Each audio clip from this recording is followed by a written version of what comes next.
हाँ जी सर, तो लास्ट आखिरी महीना बाकी है। अब हमको नहीं पता है क्या करना है, कैसे करना है। सीए फाइनल का सिलेबस बहुत बड़ा है, बहुत सब कुछ पढ़ना है, पर टाइम हमारे पास ज़्यादा अभी नहीं बचा है।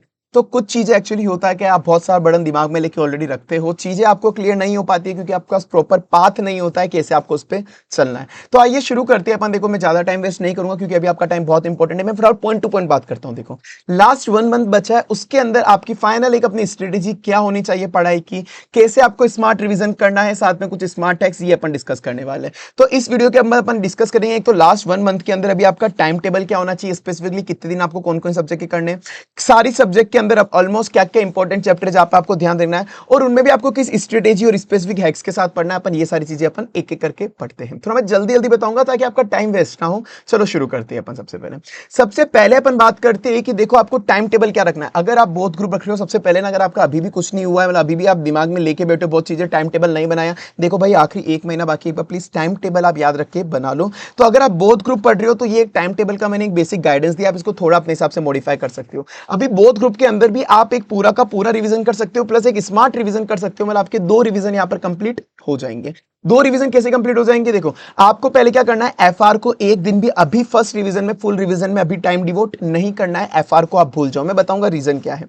एएफएम को 5 दिन दे दो, उसके बाद ये सीक्वेंस मैंने दिया है, पहले एफआर, फिर एएफएम, फिर डीटी, फिर आईडीटी, फिर ऑडिट। ऑडिट आप सबको पता है, याद करोगे उतनी बार भूलोगे, तो इसको थोड़ा एंड में करो। एएफएम 5 दिन करना है, डीटी 4 दिन के अंदर खत्म करनी है अप्रोक्स, आईडीटी अप्रोक्स 4 दिन के अंदर, ऑडिट अप्रोक्स 5 दिन के अंदर। देखो, 1-2 दिन ऊपर नीचे सबके अपनी अपनी प्रिपरेशन के हिसाब से हो सकते हैं। ऑलमोस्ट 18 दिन आपके यहां पर कंप्लीट हो जाएंगे। अब वो 18 दिन आपको कंप्लीट करने के बाद आपको भी रुकना नहीं है, क्योंकि अपना लास्ट पेपर है आईबीएस। आईबीएस में सर हमको पता है कि एससीएमपी, आईबीएस, एससीएमपी प्लस लो, सॉरी, लो और एससीएमपी, ये लो एससीएमपी जो आईसीआई पूछ रहा है ना, ये हमको लगभग लगभग 40 मार्क्स तक के पूछ रहा है लो एससीएमपी आईबीएस के अंदर। तो जो बच्चे इनको ध्यान से नहीं करके जा रहे, उनकी तो आईसीआई लंका लगा रही है, सिंपल चीजें हैं। तो 3 दिन तुमको इसको भी डिवोट करने हैं। अब सर ये कैसे करना है लो एसएमपी? देखो, हमारे सीए फाइनल बाय पीडब्ल्यू पे दोनों के आपको फ्री लेक्चर पूरे के पूरे मिल जाएंगे, दोनों के यूट्यूब चैनल पे अपलोडेड है। आप चाहो तो उधर से कर लो, वरना आपने टेलीग्राम चैनल पे मैंने बुक भी प्रोवाइड करी हुई है लो की, आपको बिल्कुल समरी बुक जो होती है ना, समरी बुक प्रोवाइड कराई हुई है। जिनको नहीं पता, CA Hemant Somani, CA Hemant Somani Telegram channel पे जाना, वहां पे आप स्क्रॉल करना मिल जाएगी, मत बोलना नहीं है, वहां पे स्क्रॉल करना मिल जाएगी, फाइल सेक्शन में पीडीएफ है, तो आप उससे भी कर सकते हो। उसके साथ फ्री लेक्चर भी आपको मिल जाएंगे। पर ये करना कंपलसरी है, मतलब कंपलसरी होना, 40 मार्क्स आईपीएस के निकल जाएंगे हाथ से। तो ये हो गया आपका पूरा का पूरा रिवीजन, जिसके अंदर अपन ने एफआर नहीं करा। एफआर ना करने का रीजन क्या था? क्योंकि देखो, अब लास्ट ही दिन बाकी है। फर्स्ट पेपर क्या होगा? फर्स्ट पेपर आपका एफआर का होगा। तो फर्स्ट पेपर जब एफआर का होगा तो उसमें आप अच्छे से 7-8 दिन पहले ले लेना। 7-8 दिन में आप एफआर अच्छे से रिवाइज कर सकते हो, अभी आपने नहीं पढ़ी तो भी। तो इसलिए एफआर को वापस से टाइम देने की अभी जरूरत नहीं है, वो लास्ट टाइम में आप दे सकते हो। अब सेकंड रिवीजन आप पूरा नहीं हो सकता, क्योंकि सेकंड रिवीजन पूरा करने का टाइम नहीं, तो आप स्मार्ट रिवीजन कर दो। जो जो टॉपिक आपको हार्ड लगते हैं ना, वो सेकंड रिवीजन में वो कर लो 2-3 दिन के अंदर, फटाफट फटाफट। जैसे जैसे मैं आपको एक कुछ बताता हूं, एएफएम के इंपॉर्टेंट क्वेश्चन आप एक बार हाथ से सॉल्व कर लो। एएफएम की थ्योरी भी आपकी 10 मार्क्स की आ जाती है, एएफएम की थ्योरी भी पढ़ लो। एक दिन आप इसकी देख लो। इंपॉर्टेंट क्वेश्चन की लिस्ट आपको बहुत से टीचर्स ने दी होगी, अदरवाइज आपने खुद ने इंपॉर्टेंट टिक करे होंगे कि यार ये करते हुए गलती हो सकती है। क्योंकि एएफएम एक ऐसी सब्जेक्ट है, जब भी आप सॉल्व करने जाते हो, सॉल्व करते हुए गलती ज्यादा हो जाती है, समझ में तो आ जाता है। तो इसीलिए एएफएम के थोड़े क्वेश्चन आप हैंड प्रैक्टिस भी कर लो, एएफएम की थ्योरी भी पढ़ लो, एक दिन आप उसको डिवोट कर लो। फिर एक होता है कस्टम एफटीपी। देखो, आईडीटी तो सबकी हो जाती है, आईडीटी इजी है, पर कस्टम एफटीपी में थ्योरी बहुत ज्यादा आती है, तो इसलिए एक दिन आप थ्योरी में लगा लो, एक दिन ये पढ़ लो। तो ये आप अगर अभी कर लोगे ना, तो एग्जाम के जब लास्ट 1.5 डे वाला रिवीजन होगा, उसमें आपको पेन नहीं होगा। क्यों? क्योंकि आप एग्जाम के जस्ट पहले ये करके बैठे हो, तो आपको थोड़ा बहुत दिमाग में याद रहेगा। फिर वापस से एक बार ऑडिट के 1.5 डे में कोशिश करो पूरी हो जाए। अदरवाइज जो आपको लगता है कि हार्ड चैप्टर है, ऐसे 800 की सीरीज, ऐसे एसआरएस, ईएसजी, एसडीजी ऑडिट, वो एटलीस्ट वो सब एक बार वापस से कर लो 1.5 डे में, ताकि आप लास्ट के अभी मतलब अभी कर लेना अभी, ताकि बाद में जब आप एग्जाम के पहले 1.5 डे का रिवीजन करोगे तब आपको ज्यादा इशू नहीं होगा। ऐसे अगर आपको इसके अलावा कुछ और हार्ड टॉपिक लगते हैं वो भी ऐड कर लो, तो 2-3 दिन में आप ये कर लो। अब उसके बाद आपके पास एफआर को प्रिपेयर करने के लिए बचेंगे 7-8 दिन। तो 7-8 दिन आपको कम से कम एफआर को देने ही देने हैं, और ये एफआर को आप अच्छा टाइम देना। एफआर का जब भी प्रिपरेशन आप शुरू करो, उस वक्त एक मॉक टेस्ट पेपर भी देना, एमटीपी भी देना, जब एफआर के एग्जाम के दिन जा रहे हो उसके पहले। जैसे कंसोलिडेशन का क्वेश्चन आता है, वो फिक्स होता है, कंसोलिडेशन वाला सीएफएस का या फिर बिजनेस कॉम्बिनेशन का, तो वो हाथ से सॉल्व करके ही करके जाना था। कि फर्स्ट पेपर है, टाइम भी बहुत ज्यादा है, अगर आप अच्छे से मेहनत करोगे, मतलब लिख लिख के, तो फर्स्ट पेपर अच्छा जाएगा, कॉन्फिडेंस बूस्ट होगा। तो ये आपकी बोथ ग्रुप के अंदर पहले एक बार टाइम टेबल है। सेम टाइम टेबल मैंने आपको सिंगल ग्रुप का दिया है, आप इसका स्क्रीनशॉट ले लो आप एक बार। इसका भी मैं सिंगल ग्रुप का भी सेम तरीके का है, इसका स्क्रीनशॉट ले लो। अब जो बच्चे डायरेक्ट सिंगल ग्रुप का देख रहे हो, ऊपर मैंने ऊपर समझा दिया था, वो एक बार रेफर कर लेना, उसी हिसाब से प्रिपरेशन स्टडीज करनी है। ये इसका स्क्रीनशॉट ले लो।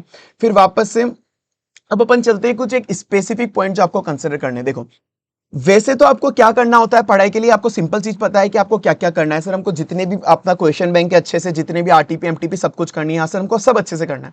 बट अगर अभी भी आपके पास टाइम नहीं है, आपकी प्रिपरेशन बहुत अच्छे से नहीं हुई है, फाइनल फोकस किस पे रखना है मैं ये बता देता हूँ। प्रैक्टिकल सब्जेक्ट जितनी भी है ना, मतलब स्पेसिफिकली एफआर, एएफएम और डीटी आईडीटी, इनके लिए भी आपको जो प्रैक्टिकल अप्रोच रखनी है कि मेरे पास इतना टाइम नहीं कि दुनिया भर के क्वेश्चंस कर ले, कोई बात नहीं। मॉड्यूल के क्वेश्चंस जितने भी मॉड्यूल के पीछे टेक्सचुअल नॉलेज के और जो बीच बीच के इलस्ट्रेशंस वगैरह होते हैं, बीच के इलस्ट्रेशन और पीछे के टेक्सचुअल नॉलेज, वो मॉड्यूल के क्वेश्चंस कर लो। लास्ट 3 असेम के आरटीपी एमटीपी को, लास्ट 3 अटेम्प्ट की, 3 साल भी नहीं बोला, 3 अटेम्प्ट के आरटीपी एमटीपी कर लो और पास ईयर पेपर कर लो। More than enough. आपके पासिंग मार्क्स लाने से कोई नहीं रोक सकता अगर आपने ये अच्छे से करे, अगर आपको ये कॉन्सेप्ट आता है तो मोर देन इनफ है। दुनिया भर के क्वेश्चंस करने की भी जरूरत नहीं है। अभी तक का जितना भी आईसीए का पैटर्न रहा है, कितना भी हार्ड से हार्ड पेपर वो आईसीए ड्राफ्ट कर ले, पर अगर आपके मॉड्यूल के क्वेश्चंस की प्रैक्टिस अच्छी है, लास्ट 3 अटेम्प्ट के आरटीपी एमटीपी और पास पेपर करे हुए, तो आपको पासिंग मार्क्स आने से कोई नहीं रोक सकता। इतना तो आईसीए हमेशा रिपीट करता है, एग्जामिशन भी ये करके आपकी आ सकती है। तो ये आप इस पे फोकस कर लो बस, इसके अलावा ज्यादा आपको कुछ नहीं करना। देखो बेस्ट तो यही होता है कि जितने भी आज तक के क्वेश्चन आए हुए, जो भी आए हुए, जितनी ज्यादा प्रैक्टिस करो बेस्ट होता है। पर मैं बता रहा हूं भाई, बेयर मिनिमम आपको क्या करना है, पास, इससे आप हो जाओगे।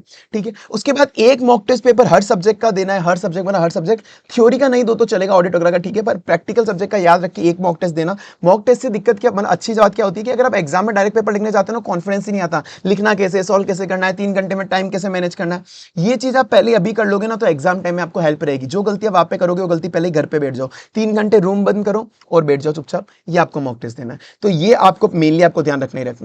ऑडिट की एक मैं स्पेसिफिक बात करूं, देखो ऑडिट के आपको कभी भी टच ब्रेक नहीं करना है, ये आप लिख के ले लो। 1 महीना बाकी है, बच्चे मुझे इग्नोर करेंगे मुझे पता है, मत करो भाई। ऑडिट को ना कभी भी आपने टच ब्रेक करा, जितनी बार पढ़ोगे उतनी बार बोलोगे, जितनी बार पढ़ोगे उतनी बार बोलोगे, तो उसको आपको रेगुलर टच में रहना है। कैसे रेगुलर टच में रहना, देखो बहुत प्रैक्टिकल स्टेज बताता हूं। मैंने बच्चों को बहुत बार बोला खुद से सेल्फ 1 घंटा पढ़ लो रोज रात को, नहीं करते हो तुम भाई, खुद से नहीं करते हो, कोई नहीं। जो टीचर अच्छा लगता है उसका मैराथन लेक्चर उठाओ भाई। मेरा भी खुद का मैराथन लेक्चर ऑडिट में अवेलेबल है, आप चाहो तो आप वो भी देख सकते हो। बस रोज का मैराथन का एक लेक्चर उठा के देख लो कितने का होता है। एक चैप्टर 1 घंटे, आधा घंटा 1 घंटे के अंदर खत्म हो जाता है। रोज रात को बेड पे जाने के पहले या सुबह उठते ही पहले एक बार ऑडिट का मैराथन सुन लो, बात खत्म। केवल एक दिन में आप 1 घंटा तो ऑडिट को दे सकते हो ना, स्पेसिफिकली रोज केवल मैराथन सुनना, आपको ज्यादा कोई दिमाग नहीं लगाना है। जो टीचर आपको अच्छा लगे, ठीक है, मेरा भी अवेलेबल है, आप चाहो तो आपको जो अच्छा लगे वो ले लो। अगर आप मेरा मैराथन देख रहे हो तो मैंने आपको फ्री में बुक भी प्रोवाइड कराई हुई है, जिससे मैंने मैराथन लिया हुआ है। वो आपको फ्री बुक भी मिल जाएगी टेलीग्राम चैनल पे। 380 पेजेस की बुक है, उसमें क्वेश्चन भी कवर है और कॉन्सेप्ट भी कवर है, क्वेश्चन कॉन्सेप्ट एक ही साथ कवर है, पूरी चार्ट टेबुलर फॉर्मेट के अंदर है, तो आप वो भी कर सकते हो। अब अपन बात करते हैं कुछ इंपॉर्टेंट टॉपिक्स की, जो आपको पहले एक बार जान। देखो वैसे तो आईसीए का कोई भरोसा नहीं होता, मैं वापस बोल रहा हूँ, आईसीए ना भाई कोई पता नहीं आईसीए कब कौन सा इंपॉर्टेंट पूछ ले, कब कौन सा लेस इंपॉर्टेंट टॉपिक भी आईसीए इंपॉर्टेंट बना के पूछ ले। पर फिर भी एक बार जो मेजर आपको फोकस रखना है वो बताता हूँ। एफआर के अंदर जो बड़े बड़े चैप्टर है, पहले आप एक बार उसको निपटा लो ताकि आपको कॉन्फिडेंस आ जाए। जैसे फाइनेंस इंस्ट्रूमेंट हो गया, सीएफएस हो गया, बिजनेस कॉम्बिनेशन, इंडेज 116, इंडेज 115, ये लगभग 8 से 10 मार्क्स का आता है, ये 12 मार्क्स का आता है। और एनालिसिस ऑफ एफएस, ये भी बहुत बड़ा चैप्टर है, इसके अंदर 16 से 15 मार्क्स के क्वेश्चन भी आईसीए पूछ लेता है। तो ये वाले चैप्टर, बड़े चैप्टर एक बार पहले ये निपटा लो, ये बड़े चैप्टर का, ताकि आपको कॉन्फिडेंस आपका बूस्ट हो जाएगा। तो ये बड़े चैप्टर आप एक बार देख लो। उसके बाद भी अगर आपको एबीसी एनालिसिस में तोड़ना है तो ये आप देख लो, ये वाले चैप्टर एबीसी कैटेगरी में तोड़े हुए। आप चाहो तो इसका स्क्रीनशॉट ले लो, index 113, 41, 102, 33, 108, professional duty of CA, ये ए कैटेगरी, ये बी कैटेगरी, ये सी कैटेगरी, आप स्क्रीनशॉट ले लो, आपको पता पड़ जाएगा। केवल आप मॉड्यूल के क्वेश्चंस करोगे तो भी मोर देन इनफ है, आपको पासिंग मार्क्स लाने से कोई नहीं रोक पाएगा, मैं गारंटी दे रहा हूं। अगर मॉड्यूल के क्वेश्चन अगर आपको एक एक अच्छे से आते हैं तो ठीक है, ये आप कर लो। उसके बाद आपको एएफएम के अगर आप देखोगे तो एएफएम में अप्रोक्स ये 60 मार्क्स का, तो ये एक कैटेगरी चैप्टर आपके कवर कर लेते हैं, portfolio, mutual fund, merger acquisition, advance capital budgeting, international financial chapter, financial. पर हालांकि ये चैप्टर गंदा है तो इसको आप एंड में करना, कोई दिक्कत नहीं है, गंदा चैप्टर है। उसके बाद आपको थ्योरी भी करनी पड़ेगी। थ्योरी के अंदर वैसे तो आपको लगभग इन सबकी करनी है, फाइनेंशियल पोजीशन, रिस्क मैनेजमेंट का प्रैक्टिकल क्वेश्चन भी आ जाता है, सिक्योरिटी एनालिस्ट का प्रैक्टिकल क्वेश्चन भी आ जाता है, ध्यान रखना। पर जो मेन थ्योरी आपको करनी है वो सिक्योरिटाइजेशन और स्टार्टअप की, ये 5-5 मार्क्स की आ जाती है। थ्योरी में हमको क्या करना है सर, एएफएम की थ्योरी के अंदर, एएफएम की थ्योरी के अंदर आपको क्या करना है, सिंपल है सर, जो भी आज तक पास्ट ईयर के अंदर क्वेश्चन आया ना एफएम की तरीके, बस वो कर लो। पास्ट ईयर में जो क्वेश्चन आए और स्टडी मटेरियल के अंदर जो क्वेश्चन है, कोई क्वेश्चन बैंक होगी आपके अच्छी अच्छी से आपके पास जो भी है, वरना आप रोहित सर की क्वेश्चन बैंक रेफर कर सकते हो। उसके अंदर थ्योरी के जो भी इंपॉर्टेंट क्वेश्चन है जो आज तक एग्जाम में आरटीपी एमटीपी में, बस वो क्वेश्चन कर लो। मॉड्यूल के अंदर पूरी डिटेल थ्योरी पढ़ने की जरूरत नहीं है, वरना आप बहुत ज्यादा उसमें उलझे रह जाओगे। ठीक है, बी कैटेगरी के अंदर आप ये ले सकते हो, डेरिवेटिव 10 से 20 मार्क्स का, सिक्योरिटी रिलेशन 10 से 20 मार्क्स का, फॉरेस्ट 10 से 15 मार्क्स का था। ये तीनों के तीनों चैप्टर इंपॉर्टेंट बी कैटेगरी इसलिए क्योंकि बड़े बड़े चैप्टर है इस वजह से। तो ये तो आप अच्छे से कवर कर लोगे ना, आपका काम यहीं पे अपना अच्छे से हो गया। सी कैटेगरी में भी ये देख लो, देखो सी कैटेगरी भी आपको इग्नोर नहीं करके जाना है, बस ये कि आईसीआई मॉडल के क्वेश्चन फटाफट फटाफट एक बार देख लेना तो भी आपका काम हो जाएगा। तो ये भी आपको अप्रोच रखनी है। अब उसके बाद अगर मैं ऑडिट की बात करूं, देखो ऑडिट के अंदर तो ऑडिट में खुद पढ़ाता हूं, मेरे पास बहुत ज्यादा डिटेल स्ट्रेटेजी है, उसकी वीडियो मैंने सेपरेट डाली हुई है, डिस्क्रिप्शन बॉक्स में मैं लिंक अटैच कर दूंगा। पर एक जनरल गाइडेंस में अगर आपको दूं, आपको क्या करना चाहिए, ये तीन चीजें अगर आप एक बार अच्छे से कर लो, देखो बाकी मैं ऑडिट में बता दिया, रोज आपको करना है, खुद से हो रहा है तो अच्छी बात है, वरना देखो फ्री मैराथन मेरा अवेलेबल है, फ्री फास्ट ट्रैक बैच भी अवेलेबल है। हाँ, फ्री फास्ट ट्रैक बैच भी आपको इसी चैनल पे यूट्यूब पे मिल जाएगा, पूरा का पूरा फ्री, आप वो भी कर सकते हो। वो बुक भी मैंने आपको, बुक और क्वेश्चन बैंक भी पूरी यूट्यूब पे दी हुई, मतलब बुक और क्वेश्चन बैंक भी टेलीग्राम चैनल पे दी हुई है, सीए हेमंत सोमानी, वहां पे आप ले लेना, वहां पर भी मिल जाएगा। तो ये सब मैंने आपको दिया हुआ है, अगर आपसे खुद से नहीं हो रहा, आप फास्ट ट्रैक बैच वगैरह इन सब देख सकते हो, खुद से हो सकता है तो अच्छी बात है। तीन चीजों पे ध्यान दो, जितने भी स्टैंडर्ड्स ऑन ऑडिटिंग ऐसे ही एसआरएस वगैरह है वो, प्रोफेशनल एथिक्स, कारो, ये तीनों अगर आपने कर लिए ना, तो यहां से आपका 75 से 80 मार्क्स यहीं पर हो गए, बात खत्म। बाकी चीज अगर आप थोड़ी बहुत इग्नोर भी करके जाओगे हो जाएगा। इनको आपको डिटेल करना है, यहां पर कुछ इग्नोर मत करना भाई, ये कोशिश करो। स्टैंडर्ड्स ऑडिटिंग वगैरह सारे करने हैं, वैसे तो सारे इंपॉर्टेंट है, 50-60 मार्क्स के आ जाते हैं, पर स्पेसिफिकली ये वाले जो स्टैंडर्ड्स ऑडिटिंग है ना, ये वाले नहीं, ये पे भी छोड़ दो, ये वाले जो स्टैंडर्ड्स ऑन ऑडिटिंग है ना, ये वाले तो आपको याद से करने ही करने हैं अच्छी तरीके से, क्योंकि ये वाले ज्यादा इंपॉर्टेंट है, वैसे सारे इंपॉर्टेंट है पर ये करने ही करने। प्रोफेशनल एथिक्स 20 से 25 मार्क्स का आ जाता है, कारो भी आपका 5 मार्क्स का आ जाता है, तो ये कवर करने पे आपके 75 से 80 मार्क्स कवर हो गए, तो भाई ये तो रिस्क आप लेना ही लेना मत।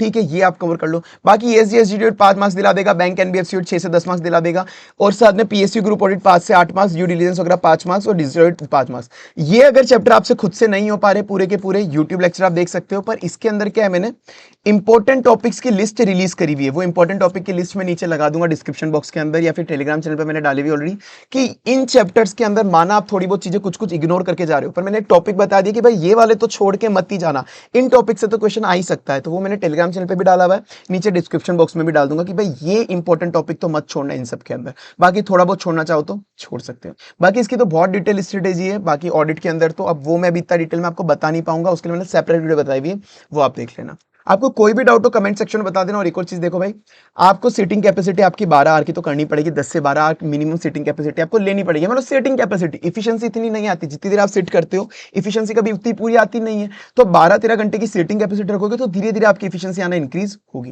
देखो आखिरी एक आधा महीना बाकी है, आखिरी एक आधा महीने में अगर आपने अच्छे से पढ़ लिया तो अभी तक जितनी बचपन से आपने पढ़ाई करी है ना, अभी की नहीं बोल रहा मैं सीपीटी वगैरह की, बचपन से जितनी पढ़ाई करी है पहले दूसरी वगैरह की, सबका रिजल्ट फाइनल का आएगा, सीए फाइनल नहीं आएगा। तो ये सारी जितनी भी पढ़ाई है फाइनल आपका सब यहाँ पे यूटिलाइज हो जाएगा, फिर जिंदगी भर पढ़ाई से छुटकारा एक बार का। तो एक बार डट कर पढ़ लो भाई, कुछ भी डाउट हो कमेंट सेक्शन मुझे बता देना, मैं आपकी हेल्प कर दूंगा, कुछ भी आपको रिसोर्सेज भी चाहिए तो आप मुझे बता देना। बाकी बेस्ट ऑफ लक।